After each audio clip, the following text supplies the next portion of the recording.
Before 1914, the public imagined the spy as a dashing gentleman moving effortlessly through high society ballrooms, embarking on clear, patriotic adventures for crown and country. Then came the mechanized slaughter of the First World War. Artillery barrages and static trench lines required a totally different approach to intelligence gathering. Britain urgently needed unassuming people who could cross borders without drawing attention, specifically linguists and writers. They recruited W. Somerset Maugham.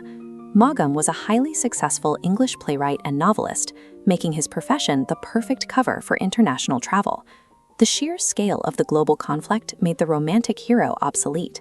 State intelligence had to build a network of ordinary, unglamorous men operating entirely in the shadows. Maugham's entry into this world happened casually at a London party.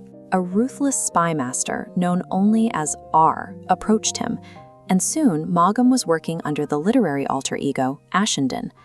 The terms of his new employment were explicit. R told him that if he succeeded, he would get absolutely no thanks. If he got into trouble, he would get no help. Espionage was a highly transactional, unforgiving system. The agents executing these missions were viewed by their superiors as entirely disposable assets. The true front lines of this shadow war bypassed the trenches entirely, taking up residence in neutral Switzerland. The environment was defined by drab hotels and rainy streets in cities like Geneva. Ashenden's daily routine felt more like the life of a city clerk than an action hero. He managed paperwork, paid off local informants, and observed targets from a safe distance. Field agents operated as isolated dots, gathering mundane scraps of information that they funneled directly into a single central bureaucratic hub. Winning a modern intelligence war required administrative endurance.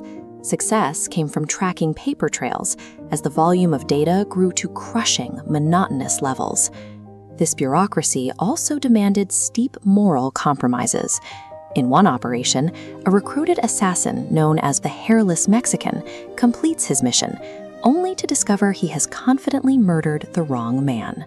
In another assignment, Ashenden and R target a desperate Italian dancer named Giulia Lazzari. Instead of fighting her, they systematically blackmail her. To save herself from prison, she is manipulated into luring her lover, an Indian nationalist, straight into British hands. Ashenden's actual job involves exploiting human frailty.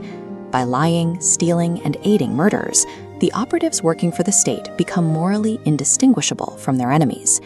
In 1917, Ashenden is sent to the freezing, unpredictable streets of Petrograd. He arrives on the eve of the Bolshevik Revolution, the armed uprising that dismantled the Tsarist autocracy and led to the creation of the Soviet Union.